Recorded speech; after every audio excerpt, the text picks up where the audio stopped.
Имотот на Индоминерали и метали во стечај кој управуваше со рудниците Злетово и Тораница веќе е на продажба. Се продаваат движниот и недвижниот имот на компанијата кој е проценет на вредност од околу 7 милиони евра.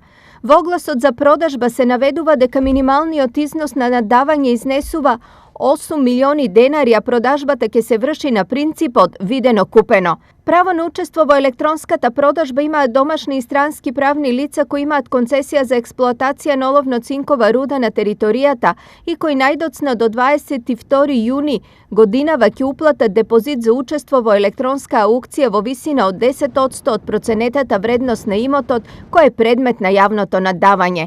Очекувањата се дека имотот ќе го купи бугарската компанија Минстрој, која веќе ја доби концесијата за експлоатација на олово-цинковата руда во Добрево и Тораница. Ќе имаме брз рестарт отприлика за месец дена на Злетово со полн капацитет. На Тораница нешто покасно ќе биде со полн капацитет ради одредени интервенции на одредено извозно окно. Рестартот на рудниците директно засега најмалку 1000 рудари од Пробиш, Тип и Крива Паланка. Старите се оптимисти дека наскоро ќе почне со рестартот на рудникот.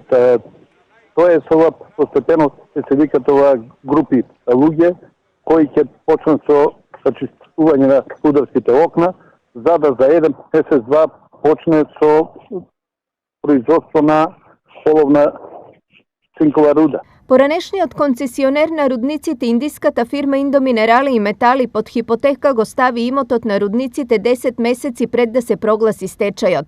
Откако договорот за концесија беше раскинат, концесијата за двата рудници ја доби бугарската компанија Минстрој, но поради правни пречки, оваа компанија не можеше да влезе во објектите и да го почне процесот за рестартирање на рудниците. Новиот концесионер на рударите им вети поголеми плати и заштита во јамите, а наводно е обезбедена и нова опрема за експлоатација на руда.